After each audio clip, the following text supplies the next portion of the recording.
Hello. Okay. जैसे कि last video के अंदर हमने पेपर ट्रेडिंग सीखी थी कैसे करते हैं, ठीक है, मनी कंट्रोल से। यहाँ तक सब कुछ शायद क्लियर होगा कि कैसे स्टॉक के अंदर बाय करते हैं, पेपर ट्रेडिंग कैसे करते हैं और स्टॉक मार्केट के अंदर प्रॉफिट क्या होता है। ठीक है, अब हमें पता है प्रोसेस क्या है, लेकिन हम स्टार्ट कैसे करें। ठीक है, मैंने स्टार्टिंग के लिए आपको बताया था पेपर ट्रेडिंग, लेकिन पेपर ट्रेडिंग के लिए आपको स्टॉक भी तो पता होनी चाहिए कि कौन कौन से हमें स्टॉक चूज करने हैं, कौन से नहीं करने हैं। ठीक है, तो उसके लिए सबसे पहले आपको क्या इंपॉर्टेंस चाहिए, न्यूज़। न्यूज़ के बेसिस के ऊपर ही तो हम स्टार्ट करेंगे कि कौन सी न्यूज़ है, किस स्टॉक के ऊपर अच्छी न्यूज़ आ रही है, किसका फाइनेंशियल अच्छा है। तो आपको देखो, दो तरीका है। पहला, आप खुद NSE BSE की वेबसाइट पे जाओ, वहाँ पे डिटेल चेक करो, लेकिन आपको पता नहीं चलेगा कब कौन सी कंपनी ने डिटेल अपलोड करा कब नहीं किया। ठीक है, इसके लिए मैं आपको बताऊँगा इंस्टाग्राम पेजेस को आप फॉलो करो। ठीक है, तो मैं कई सारे हैं इंस्टाग्राम पेजेस, लेकिन मैं सबका एक साथ लिंक नहीं भेज सकता, बहुत सारे हो जाएंगे। इसलिए आप चाहो तो मेरी साहिल गुप्ता 71 पे आईडी पे आ सकते हो, वहाँ पे मेरी फॉलोइंग लिस्ट के अंदर जाओगे। और स्क्रीन विजिबल है सबको? ठीक है, थोड़ा लैग कर रहा है शायद। ओके, तो यहाँ पे कई सारे stock market channels, Instagram pages मैंने फॉलो कर रखे हैं, आप इनमें से भी कई सारे को फॉलो कर सकते हो। ठीक है, तो क्यों करना चाहिए, क्योंकि यहाँ पे सारी देखो सारी डिटेल आ जाएगी अपने आप ही। स्क्रॉल करोगे सारी, जैसे कि लास्ट टाइम मेरे को कई सारी आई थी, ये देखो, एक से ज़्यादा नहीं, top 10 penny stocks to buy under 1 रुपये से कम के में भी शेयर होते हैं। ठीक है, 0.2020 पैसा का ये शेयर। ठीक है, इतने सारे कई सारी डिटेल्स है ना, जो जैसे आप इंस्टाग्राम तो डेली चलाते हो, रील्स देखते हो, कुछ फालतू चीज़ें देखे, कुछ अच्छी चीज़ें देखते हो, तो इसी तरह आप इंस्टाग्राम को अच्छी चीज़ के लिए यूज़ करो। ठीक है, स्टॉक मार्केट के पेजेस को फॉलो करो, उससे हो गया आप इंस्टाग्राम भी चला रहे हो, आपकी जो आदत है वो भी अच्छी हो जाएगी। कि पहले आप गंदी चीज़ें, मतलब उल्टी सी चीज़ देखते थे ना, अब आप नॉलेज वाली चीज़ देखोगे। ठीक है, स्टॉक मार्केट के पेजेस है, मोटिवेशन कोर्स है, आप कई सारी चीज़ पेजेस फॉलो कर सकते हो। ठीक है, ओके, तो पहला तो ये हो गया how to get news and knowledge. दूसरा, आप यूट्यूब चैनल पे भी सर्च कर सकते हो, कई सारे अच्छे अच्छे यूट्यूब चैनल हैं जहाँ पे सिखाते हैं स्टॉक मार्केट के बारे में बिगिनर्स। लेकिन एक चीज़ मैं आपको एडवाइस दूंगा, कभी भी कभी भी किसी की टिप्स मत मानना। कोई बोले कल इस शेयर का प्राइस अप जाने वाला है, इसको बाय कर लो इस प्राइस पे, नहीं, ये कभी भी नहीं करना। ठीक है, कुछ हद तक आपको लगेगा अरे ये तो सही बताता है, लेकिन तभी भी नहीं। कब तक सही, 3-4 बार सही हो सकता है, लेकिन हर बार कोई भी, यहाँ तक कि राकेश झुनझुनवाला जो इंडिया का सबसे बड़ा इन्वेस्टर है, उसको भी आज तक ये पता नहीं चला कौन सा स्टॉक का प्राइस अप जाएगा या डाउन जाएगा। ठीक है, हम अनुमान एक्सपेक्टेड करता है, कई बार सच होता है कई बार नहीं। ठीक है, तो यूट्यूब चैनल है कई सारे, CNBC आवाज़ को आप ज़रूर फॉलो करना, यहाँ पे कई सारी न्यूज़ आती हैं। अगर आपको और सीखना है, ट्रेडिंग वाले एडवांस लेवल तक जाना है, कई सारे यूट्यूब चैनल जो हम फ्री में चला सिखाते हैं। इसके लिए एक मेघना वी नायम वी मालकान है, ये अच्छा पढ़ाती हैं, और इन्हीं के एक हस्बैंड है, वो भी अच्छा पढ़ाते हैं। आप इनके चैनल पे जाओगे तो फॉलो हो जाएंगे, ये रहे इनके हस्बैंड, फ्री ऑफ कॉस्ट है, ये सब पढ़ाते हैं। ठीक है, इनकी वेबसाइट पे भी अच्छी क्वालिटी का है, ये नहीं कि बेकार है, उससे तो लाख गुना ही अच्छा पढ़ाते हैं ये लोग। ओके, तो आपको पता चल गया न्यूज़ कहाँ से लेनी है, लेकिन बोलो यूट्यूब चैनल कहाँ से आएंगे। यूट्यूब चैनल तो बहुत सारे हैं। ठीक है, जो मैं फॉलो करता हूँ वो सिर्फ अभी जो ट्रेंडिंग में है, द मुकुल अग्रवाल हो गया, प्रो कैपिटल हो गया, लेकिन थोड़े एडवांस वर्जन, यहाँ पे आपको स्टॉक मार्केट एनालिसिस बताते हैं। ठीक है, स्टार्टिंग में आपको करना क्या है, इंस्टाग्राम पेजेस फॉलो करो, न्यूज़ देखो, न्यूज़ नहीं समझ आ रही टीवी में देखो, इंस्टाग्राम पेजेस पे देखो, फेसबुक पे फॉलो कर लो पेजेस, ये सब आप जब फेसबुक चलाओगे तभी आपको न्यूज़ आ जाएगी। ठीक है, इससे बहुत बड़ा फायदा हुआ, बहुत फायदा हुआ। मेरे को आधे से ज़्यादा प्रॉफिट इंस्टाग्राम की वजह से, क्योंकि मेरे को पता ही नहीं भाई मार्केट में चल क्या रहा है। मैं बार बार न्यूज़ चैनल थोड़ा ना खोलूँ, इंस्टाग्राम में डेली चलाता रहता हूँ, तो मुझे पता चल जा रहा है ना इंस्टाग्राम से कैसे होगा कैसे नहीं होगा। ठीक है, यहाँ पे एक स्टॉक नहीं, कई सारे स्टॉक है, फाइनेंशियल टाइम है, कई सारे हैं। ठीक है, ये देखो 100% रिटर्न इन 1 डे। ठीक है, एक USA की स्टॉक है AMC एंटरप्राइज सर्च, एक दिन के अंदर 100% का रिटर्न दे चुका है इस कंपनी ने। ठीक है, टू द रिटेल इन्वेस्टर, मतलब हम ही हैं जो रिटेल इन्वेस्टर कहलाता है। तो इसी तरह मैं बोलता हूँ, आप इंस्टाग्राम के पेजेस फॉलो करो, वहाँ पे आपको अपने आप ही नॉलेज मिलती जाएगी, जो आपको पता भी नहीं चलेगा, लेकिन इतने अच्छे अच्छे स्टॉक्स रिकमेंडेशन होते हैं। आप रिकमेंडेशन को एनालिसिस करें, एनालिसिस कैसे करेंगे, बेसिक फंडामेंटल एनालिसिस बताऊंगा। ठीक है, तो बेसिक फंडामेंटल एनालिसिस क्या होता है, आपके पास कई सारी वेबसाइट हैं जो टॉप नंबर 1 टॉप पे आती है। ठीक है, टिकट टेप है, होप सो आवाज़ क्लियर है सबको। ओके,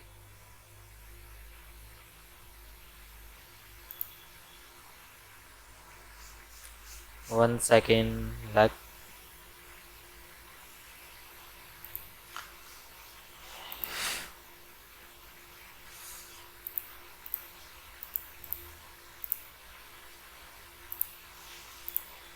ओके, तो टिकट की वेबसाइट खोल ली। ओके, अब इसके बाद मुझे जो सबसे अच्छा स्टॉक है मेरे लिए, और मेरे को जो अच्छा लगता है सब ज़्यादा, मैं उसी स्टॉक की एनालिसिस आपको बताऊंगा।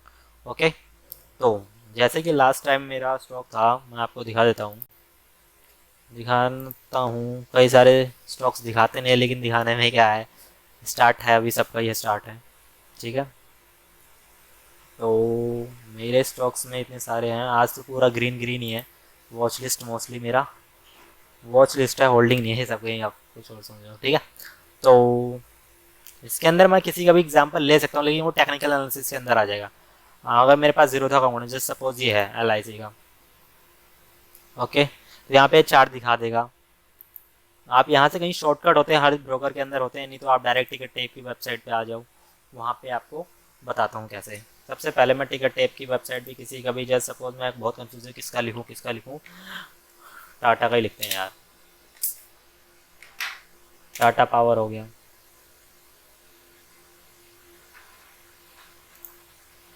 आज इसका स्टॉक दोबारा खरीदा, इसलिए मैं इसका दिखा रहा फंडामेंटल एनालिसिस।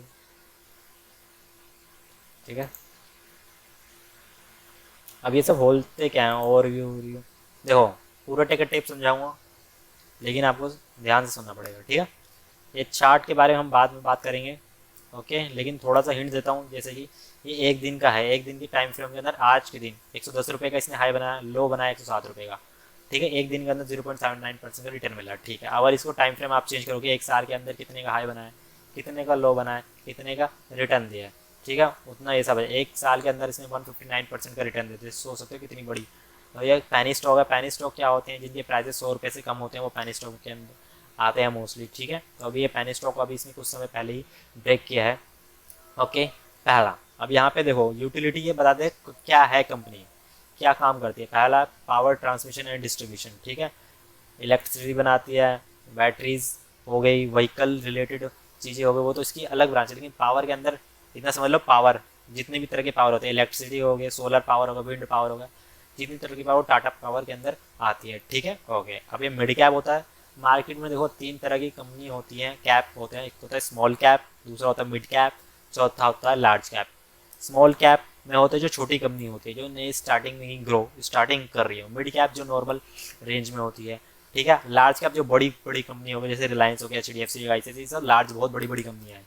ठीक है, अब मॉडरेट ट्रिक्स, ये क्या होता है, इसके अंदर आपको पैसा बताता है। अगर आपने इसके अंदर पैसा इन्वेस्ट कर लिया, तो जैसा निफ्टी या सेंसेक्स चेंज होगा, अगर निफ्टी 100 पॉइंट से चेंज होगा, तो इसका 2.4842% से चेंज हो सकता है। इसका आगे डिटेल में बताऊंगा। वोलेटिलिटी कहते हैं इसे, माना थोड़ा बहुत गड़बड़ हो सकता है, लेकिन समझो यार। ठीक है, ओके, तो यहाँ पे इसके कंपटीशन भी बता देता है कि इसकी कंपटीशन, जैसे टाटा कंपनी है, या टाटा कंपनी की पावर सप्लाई कर, इसी तरह पावर ग्रिड है कंपनी, टोरेंट पावर है, पावर ग्रिड इंफ्रास्ट्रक्चर, कई तरह के इसी कॉम्पिटिटर के बारे में भी डिटेल दे देता है। ठीक है, उसका रिटर्न कितना है, उसका पी रेशो क्या है, ये भी बताऊंगा। ओके, प्रमोटर क्या होते हैं, जो ओनर होते हैं, डायरेक्टर एक तरह से, वो जिन्होंने स्टार्ट किया होता है। और इसमें फ़ायदा कि उस कंपनी से जितनी भी रिलेटेड न्यूज़ है, वो सब आ जाती थी। वो 35 मिनट पहले इस कंपनी से रिलेटेड न्यूज़ निकली थी, 2 घंटे पहले इस कंपनी से रिलेटेड न्यूज़ निकली थी। ठीक है, इतना समझ आ गया टिकट टाइप के फ़ायदे क्या क्या हैं। ओके, अब देखो, मैं अभी ज़्यादा डिटेल में नहीं जाऊँगा, वेरी बेसिक्स है। ठीक है, फंडामेंटल एनालिसिस के अंदर यहाँ पे देखो, यहाँ पे आप इसके 2018, 2019, 2020, 2021 की फाइनेंशियल चेक कर सकते हो। देखो, नेट इनकम 2018 में इतनी थी, 2019 में इतनी, 2020 में इतनी थी, और 2021 में इतनी है। आप चेक कर सकते हो कि ये लास्ट ईयर के कंपेरेटिव में लॉकडाउन था, इसलिए कम है प्रॉफिट, क्योंकि 2 सालों के अंदर, क्योंकि लॉकडाउन लग गया इसलिए। ठीक है, अब इसको कैसे एनालिसिस करें, देखो, इसके एनालिसिस के लिए आपको बहुत नॉलेज चाहिए। कॉमर्स वाले स्टूडेंट ही बच्चे ज़्यादातर समझ सकते हैं, लेकिन जो कॉमर्स के नहीं है उनके लिए भी 2-3 चीज़ें हैं जो आप इजीली समझ सकते। देखो, मेन आपका नेट इनकम और प्रॉफिट देखो, बढ़ रहा है, ठीक है, और बाकी, लेकिन ये नहीं कि सिर्फ यही देखें, बैलेंस शीट में कई सारी चीज़ें होती हैं, लेकिन वो अभी नहीं बताऊंगा आपको। क्यों नहीं बताऊँ कि आप इसमें बहुत कन्फ्यूज। देखो, थोड़ा थोड़ा चीज़ें सीखोगे तो ज़्यादातर, अगर एक ही क्लास के अंदर मैं हर चीज़ बता दूंगा तो आप खुद भी कन्फ्यूज होंगे, याद भी नहीं रह पाएगा। ठीक है, अब पीयर्स में अंदर जाएंगे। ओके, पीयर के अंदर देखो, पी रेशो का मतलब क्या होता है कि आपको कम से कम 30 रुपये देने पड़ेंगे 1 रुपये कमाने के लिए इस कंपनी के अंदर। नॉर्मल से इसका डेफिनेशन ये है, कहलाता है। ठीक है, अब जिस कंपनी का पी रेशो सबसे कम होता है, वो कंपनी अच्छी मानी जाती है, खरीदने लायक। जैसे पावर ग्रिड का 10 है, इस as compare to Tata Power कम है ना उसका, तो वो पावर ग्रिड कम माना जाएगा। अच्छा, लेकिन एक ही फैक्टर नहीं है, एक ही फैक्टर नहीं है पी रेशो का कि हम पी रेशो कम है तो खरीद लो, ऐसा नहीं है। बहुत सारे फैक्टर्स हैं फंडामेंटल एनालिसिस के अंदर, बहुत सारी चीज़ें आती है, पी रेशो, पी रेशो, ठीक है। तो उसकी हम धीरे धीरे आगे आगे आने वाले सेशंस में बात करेंगे। अब टेक्निकल के अंदर जाते हैं। तो वोलेटिलिटी क्या है, वोलेटिलिटी जो मर्जी यार पढ़ लो, इसे मेरे कुछ समझ नहीं आ रहा, ठीक है। टाटा पावर के अंदर 42% का है, मतलब निफ्टी अगर 100 पॉइंट से चेंज होता है तो इसके अंदर भी चांसेस उसकी, इस कंपनी का जितना है ना 42% से चेंज होने की संभावना रखता है, ठीक है। जिसका वोलेटिलिटी ज़्यादा होता है उसमें रिस्क भी ज़्यादा होता है, लेकिन प्रॉफिट भी ज़्यादा होता है। अगर आपको रिस्क नहीं चाहिए, जिसका चेंजेस कम हो as compare to Nifty and Sensex, यहाँ पे आओ, वोलेटिलिटी चेक करो जो भी है। मैं कंफ्यूज हूँ बहुत, दोबारा पढ़ने की कोशिश करता हूँ। वोलेटिलिटी, वोलेटिलिटी जो मर्जी आता है, सॉरी काट तो क्या है यार, लाइव नहीं चल रहा होता, मैं सोचो। चलो यार, कृष्ण कहते हैं कि छोटे छोटे स्टेप्स ही हमें आगे तक बढ़ाएंगे, इसलिए मैं अभी ट्राई करूँ माना। चलो फालतू बातें नहीं। ओके, तो यहाँ पे इसका क्या है, कोई नहीं कोई नहीं। तो इसका ग्राफ शो हो रहा है, ठीक है। होप सो आप सबका भी होल लाइव सेशन के अंदर कई सारे चले ना गए हो, ठीक है। ओके, तो ये ग्रीन वाला जो दिखा रहे हैं इन सब के बारे में बात करेंगे, लेकिन टाटा पावर का सिंबल क्या है, ये अभी ब्लू है, पावर ग्रिड ये है, ड्रोन पावर येलो, ठीक है। इन सब को चार्ट देखिए कंपनी की ग्रोथ कितनी हुई है, ठीक है। इतना है। अब आते हैं होल्डिंग के अंदर, क्योंकि जो मेन अभी आपको मैंने बेसिक बताया, इसके अंदर डीप बताया नहीं है क्या क्या होना चाहिए। देखो, जून 2020 में प्रमोटर की होल्डिंग कितनी थी, 37%। इसका मतलब क्या है कि मैं मालिक हूँ किसी कंपनी का, तो उसके अंदर मेरा 37% का पावर होगा, ठीक है। अगर मतलब प्रॉफिट होगा तो उसका 37% मुझे मिलेगा, ओके। तो 37% मुझे मिलेगा शेयर होल्डिंग पैटर्न का। अब 2020 में देखो, इन्होंने दोबारा अपनी प्रमोटर होल्डिंग बढ़ा दी। क्यों बढ़ाई इन्होंने, देखो मैं कोई चीज़ खरीद रहा हूँ, उसको और क्यों खरीदूंगा, और क्यों खरीदूंगा, क्योंकि उसके अंदर मुझे अगर प्रॉफिट दिखेगा तभी मैं खरीदूंगा ना उस कंपनी को, है ना। इसलिए कंपनी ने प्रॉफिट कमाने के लिए अपनी शेयर होल्डिंग बढ़ाई। क्यों बढ़ाई, दोबारा बताता हूँ क्यों बढ़ाई। क्योंकि उन्हें पता है इस कंपनी के अंदर ग्रोथ है आगे, क्योंकि ये सारे आगे आने वाले समय में पेट्रोल वोट्रोल के भाव क्यों इतने हाई जा रहे हैं, क्योंकि पता है आगे आने वाले समय में पेट्रोल का कोई यूज़ नहीं होने वाला ज़्यादा, ओनली इलेक्ट्रिक व्हीकल चलेंगे, हर जगह इलेक्ट्रिक से ही काम होगा। इसलिए ये टाटा पावर एक ऐसी कंपनी है, solar wind, solar power produce करती है, विंड पावर प्रोड्यूस करती है, सारी सोलर एनर्जी के ऊपर काम करती है, ठीक है। इनको पता है आगे आने वाले में फ्यूचर बहुत है। अब देखो, म्यूचुअल फंड 14% थे, 12% हो गए, 11% हो गए, अब 8% हो गए। अब म्यूचुअल फंड्स कंपनी क्या होती है, वो कंपनी जो होती है ग्रुप, जैसे आपने म्यूचुअल फंड के बारे में सुना होगा, उसके अंदर लोग अपना पैसा एसआईपी में इन्वेस्ट करते हैं, वन डायरेक्ट इन्वेस्ट करते हैं। उसमें होता है कि उन्हें पता है एएमसी म्यूचुअल फंड वाले होते कौन है, एक्सपर्ट्स, एक्सपर्ट्स जो स्टॉक मार्केट के अंदर एक्सपर्ट हो, उन्हें पता है कंपनी कैसे एनालिसिस करनी, कौन सी कंपनी बेटर होगी ग्रोथ परस्पेक्टिव, तो उसके अंदर कंपनी इन्वेस्ट करती है, ठीक है। अब ये मत समझना इसके अंदर कम म्यूचुअल फंड ने अपनी हिस्सेदारी कम कर दी तो बेकार कंपनी नहीं, ठीक है। तो सब चीज़ का अपना अपना प्रोस्पेक्टिव होता है, क्या है क्या नहीं, क्योंकि उन्होंने अपनी प्रमोटर होल्डिंग ही बढ़ा दी ना, तो और कोई उनको तो कम करना ही पड़ेगा किसी न किसी तरीके से, ओके। इतनी बात समझ आ गई आपको बेसिक्स फंडामेंटल एनालिसिस के अंदर। अब ये इंट्रिंसिक वैल्यू क्या होती है, एक नॉर्मल प्राइस होता है हर कंपनी का, ठीक है। Current price is more than the intrinsic value. Intrinsic value normal आप शब्दों में समझो, जो इसका नॉर्मल प्राइस होगा वो इसका इंट्रिंसिक वैल्यू होगा। अगर इसका करंट प्राइस इंट्रिंसिक वैल्यू से ज़्यादा, मतलब ये महंगा है कुछ ज़्यादा, महंगा है कुछ ज़्यादा, यहाँ पे दो चांसेस हो सकते हैं, आप कंपनी के प्राइस गिरने वाले हैं या फिर वो ब्रेकआउट होते के आगे भागेगा। अब ब्रेकआउट क्या होता है इसके बारे में भी हम नेक्स्ट सेशन के अंदर बात करेंगे। Returns versus FD. अब ये कंपनी बता रही है कि अगर हम एफडी के अंदर अपना पैसा जमा करें या इस कंपनी के अंदर पैसा जमा करें तो उसमें किसमें ज़्यादा प्रॉफिट होगा। तो लास्ट टाइम से तो इसके अंदर के हिसाब से, जिसकी डाटा के हिसाब से टिकट टेक के, तो ये बोल रहा है कि एफडी से कम ही रिटर्न इस कंपनी के अंदर मिलेगा अगर आप इन्वेस्ट करोगे, लेकिन ज़रूरी नहीं है, ठीक है। डिविडेंड क्या होता है, जैसे मैंने आपको पहली वीडियो के अंदर बताया, स्टॉक्स मार्केट से 4 तरह के प्रॉफिट होते हैं। कैपिटल एप्रिसिएशन, जब स्टॉक को सस्ते में खरीद के महंगे बेच दे तो कैपिटल एप्रिसिएशन कहलाता है, ठीक है। दूसरा क्या होता है, बोनस शेयर, कंपनी का प्रॉफिट अच्छा हो तो शेयर होल्डर को 1:1, 1:2 बोनस शेयर, मतलब फ्री में शेयर दे देती है। तो तीसरा क्या होता है, स्टॉक स्प्लिट। स्टॉक स्प्लिट क्या होता है, मेरे पास 10 शेयर हैं तो उनका प्राइस 1000 है, ठीक है। अब मेरे को 100 शेयर दे दिए, अब उनका प्राइस 100 कर दिया, ठीक है, मतलब नंबर ऑफ शेयर्स बढ़ा देते हैं और प्राइस कम कर देते हैं, इससे मेरे को कोई इफेक्ट नहीं आने वाला, ओके। अब चौथा क्या होता है, डिविडेंड। कंपनी का अच्छा था, प्रॉफिट में से कुछ हिस्सा दे देते हैं, तो कंपनी मतलब डिविडेंड भी अच्छा खासा दे रही है। एंट्री पॉइंट ये इसकी रिकमेंडेशन कि आप इस प्राइस पे, क्योंकि बहुत 108 रुपये बहुत ज़्यादा नहीं है, बहुत सस्ता में है, ठीक है। आप अदानी पावर को देख लो, अदानी पावर नहीं, अदानी ग्रीन, जो इसी की बेसिस पे काम है। 1200 रुपये की शेयर प्राइस है, अगर 5 साल भी इसका 1200 रुपये हो गया, क्या दिक्कत हो गई? कोई दिक्कत है नहीं ना, जो कि अच्छी कंपनी। टाटा पावर की, टाटा की ग्रुप की हर कंपनी बहुत ही अच्छा रिटर्न देती है, ठीक है। ओके, नो रेड फ्लैग, मतलब आप इसमें बाय कर सकते हो, कोई दिक्कत की बात नहीं है। यहाँ पे प्रो फ्यूचर में कई सारे इनसाइड आते हैं, फोरकास्ट होता है कि आगे आने वाले समय में इसका प्राइस क्या हो सकता है, लेकिन वो अभी मेरे पास नहीं है, क्योंकि उसके लिए प्रो पैक लेना पड़ेगा, ठीक है। ओके, तो हाउ टू गेट न्यूज़ हो गया, फ्यू बेसिक फंडामेंटल एनालिसिस हो गया। अब जो मेन टॉपिक आता है, क्या मेन टॉपिक, कि हम स्टॉक्स को कैसे चूज़ करें, ठीक है। स्टॉक्स को कैसे चूज़ करें, सबसे पहले इसके लिए आपको एक चूज़ करना पड़ेगा सेक्टर।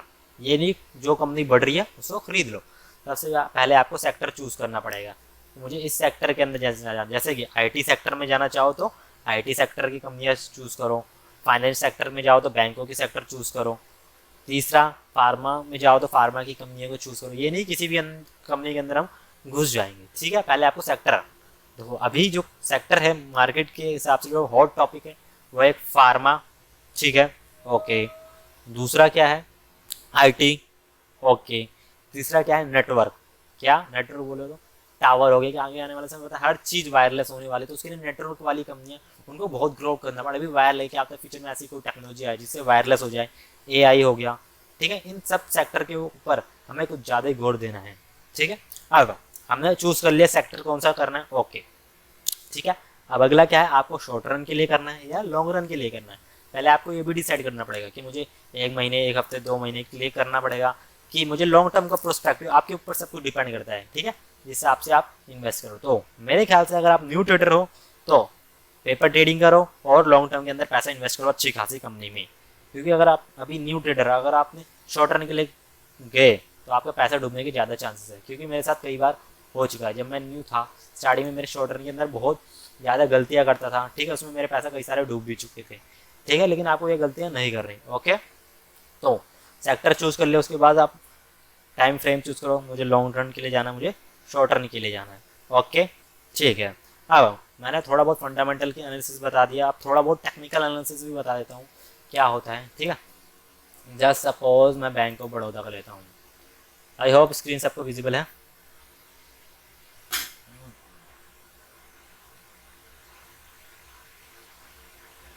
ओके, तो एक दिन का ग्राफ है, यहाँ पे आप टाइम फ्रेम चेक कर सकते हो कितने मिनट के अंदर कितना प्राइस चेंज हुआ।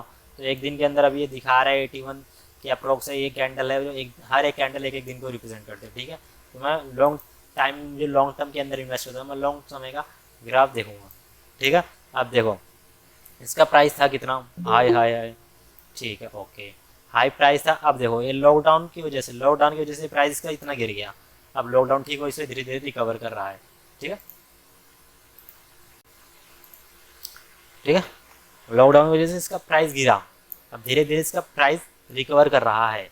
तो इससे क्या, मुझे लॉन्ग टर्म में देखना। अब लॉन्ग टर्म में देखो, शेयर मार्केट के दो रूल हैं, पहला पेशेंस, जितना ज़्यादा पेशेंस रखोगे उतना ज़्यादा आपको प्रॉफिट होगा। दूसरा, लॉन्ग टर्म में ही आपको सबसे ज़्यादा प्रॉफिट होगा, शॉर्ट टर्म में होगा लेकिन उसके लिए आपको बहुत नॉलेज चाहिए, बहुत ही ज़्यादा नॉलेज चाहिए शॉर्ट टर्म के अंदर प्रॉफिट कमाने के, नहीं तो आपका पैसा डूबने के बहुत ज़्यादा चांसेस हैं, ठीक है। अब तीसरा, स्टॉक मार्केट का सबसे जो कॉमन और मोस्ट इम्पॉर्टेंट रूल है कि शेयर मार्केट वापस अपनी उसी कंडीशन में आती है। मानो मैंने किसी को तोड़ा नहीं, जैसे कि ये देखो यहाँ पे प्राइस स्टार्ट हुआ, ये ग्राफ देख सकते हो 83 का प्राइस है जहाँ पे मेरा माउस है, यहाँ से अप गया, धीरे धीरे धीरे धीरे अप एंड डाउन टाइम के तो वापस उसी प्राइस पे आने की कोशिश कर रहा है ना। स्टॉक मार्केट यही रूल है, जिस प्राइस पे वो गया है ना उस प्राइस पे वापस आने की कोशिश करता है। अब देखो ये प्राइस है अभी 81 पे करंट मार्केट प्राइस, तो ट्राई करेगा, पहले इस लेवल पे जाएगा, फिर इस लेवल पे जाएगा, फिर इस लेवल पे जाएगा, फिर इस लेवल पे जाएगा। तभी जो टेक्निकल एनालिसिस वाले बोलते हैं टारगेट ये है टारगेट, ये टारगेट कैसे है, उन्होंने देखा हाँ भाई चलो ये है। अब देखो ट्रेंड लाइन क्या होती है वो सब हम नेक्स्ट वीडियो के अंदर बात करेंगे टेक्निकल एनालिसिस के अंदर, ठीक है। ये देखो जहाँ पे ये है, ये पॉइंट देख रहे हो 99, और ये देखो 99 है, ये पॉइंट भी वही है। ये क्या मतलब, अगर इस पॉइंट ने इस 99 के लेवल को पार कर दिया तो उसका अगला टारगेट क्या होगा, ये, ठीक है। तो इसी तरह से लोग टारगेट देते हैं, ठीक है। इतना बात समझ गए, बेसिक्स था। अब इंडिकेटर कैसे यूज़ करते हैं, कई सारे होते हैं, लेकिन वो टेक्निकल एनालिसिस का पार्ट है, उसको नेक्स्ट वीडियो के अंदर बताऊंगा। आपको मैंने बता दिया how to get a news knowledge stock market के इंस्टाग्राम पेजेस फॉलो करो, यूट्यूब चैनल को फॉलो करो। इंस्टाग्राम के पेजेस नहीं पता, ठीक है, तो मेरे आईडी पर साल गुप्ता 71 पे, ठीक है, वहाँ पे मेरी फॉलोवर लिस्ट में जाओगे, कई सारे दिख जाएंगे आपको इंस्टाग्राम के pages, share market and other topic से भी रिलेटेड, ठीक है। दूसरा, basic knowledge about fundamental analysis. Fundamental में क्या करना है आपको, ठीक है, टेप पे आना है, जो भी कंपनी सर्च करनी है उसका सर्च करना है, ओके। यहाँ पे स्क्रॉल करोगे कंपनी के बारे में, P ratio, PV ratio, dividend बता देगा कितना है, और सेक्टर का, सेक्टर क्या होता है, किसी ये एक कंपनी थोड़ी ना, इसी सेक्टर में बोले तो इस सेक्टर मतलब मैं पावर के अंदर कौन कौन सी कंपनी का आपने, तो टोटल एवरेज उसका पी रेशो है, सेक्टर पी कहलाता है, सेक्टर चीज़ें कहलाता है, ठीक है। अब मैं जैसा कि आपको बता, जिसका पी रेशो कम होगा वो आपको ज़्यादा बेटर होगी, लेकिन सिर्फ एक ही यही नहीं है कि इसके भरोसे आप खरीद लो, बहुत सारी चीज़ें होती है फंडामेंटल के एनालिसिस के अंदर, ठीक है। बेसिक्स ये है। और प्रॉफिट देखो, अच्छा खासा प्रॉफिट है, होल्डिंग्स कितनी है ये सब देखो फाइनेंशियल के अंदर आके। पीयर के अंदर देखो, अगर आपको रिस्क कम लेना है तो जिसका चेंजेस कम होगा सबसे ज़्यादा, जैसे इसका 30 है तो 30 वाला मैं ज़्यादा प्रीफर करूँ कि उसके अंदर रिस्क कम है, जिसका सबसे ज़्यादा होगा उसके अंदर रिस्क ज़्यादा हो सकता है, ठीक है, ऐसे करना है। अगला क्या है, होल्डिंग्स। प्रमोटर के पास कितनी ज़्यादा होल्डिंग, अगर किसी कंपनी के अंदर प्रमोटर है ही नहीं तो उसके अंदर बाय खरीदना सोचना ही मत, क्यों, क्योंकि उसके अंदर कोई प्रमोटर नहीं, सारे ऑपरेटर चला रहे। ऑपरेटर कौन, जो बड़े बड़े इन्वेस्टर हो गए, राकेश झुंझुनवाला हो, मतलब बहुत बड़े बड़े हो गए, वही प्राइस को बायर एंड सेलर के अकॉर्डिंग अप एंड डाउन करते रहते हैं। 2020 के अंदर देखो 37%, अब 2021 के अंदर 46%, कितना बढ़ गया, इतना 10%, क्यों, क्योंकि उन्हें पता है आगे आने वाले फ्यूचर में टाटा पावर की कैपेसिटी क्या है, इतना बड़े तक जा सकते हैं, ठीक है, ओके। इतनी बात समझ आ गई। सेक्टर कब चूज कैसे करना है स्टॉक, पहला सेक्टर चूज करो, कौन से सेक्टर के अंदर जाना है, आईटी में जाना है, बैंकिंग में जाना है, फाइनेंस में जाना है, किसके अंदर जाना है, फार्मा में जाना है। फिर उसके अंदर की टॉप कंपनियां देखो, उनके फाइनेंशियल चेक करो, और जो उनमें सस्ते स्टॉक्स हैं उनको चूज़ करो। सस्ते स्टॉक्स बोले तो पैनी स्टॉक नहीं, 100 रुपये से ज़्यादा ही कोई चूज़ करो, तभी आपको प्रॉफिट। 100 रुपये से कम को चूज़ करोगे ना, उसके अंदर खतरा ज़्यादा बना रहता है लॉस होने, क्योंकि आरबीआई और सेबी ने एक नया रूल लगाया कि आजकल कई सारे नकली स्टॉक्स भी लिस्टेड हैं, तो उन पर ध्यान से करना, जिसके अंदर वॉल्यूम ज़्यादा है, जिसके अंदर ट्रेडिंग ज़्यादा हो उसी के अंदर खरीदना, जिसके अंदर एक दो बंदे ही ट्रेड कर रहे हैं, 1-2 हज़ार ही, उसके अंदर ना करना, ठीक है, ओके। तो जहाँ तक है आज का टॉपिक तो सारे क्लियर हो गए हैं मेरे ख्याल से। किसी को कुछ डाउट हो तो पूछ सकता है, ओके, व्हाट्सएप पे पूछ सकता है, यहाँ पे पूछ सकता है, नहीं तो फिर हम सेशन एंड करते हैं कि कई सारे काम है स्काइप पे भी मेरे को, ठीक है, ओके देन स्टॉप करते हैं स्क्रीन। ओके, किसी को कुछ पूछना हो तो पूछे, नहीं तो हम मीटिंग को यहीं पे एंड करते हैं, ओके। ओके, तो आप लोग एग्जिट हो सकते हो, मिलते हैं नेक्स्ट वीडियो के ओके अंदर, भाई साहब। Okay okay.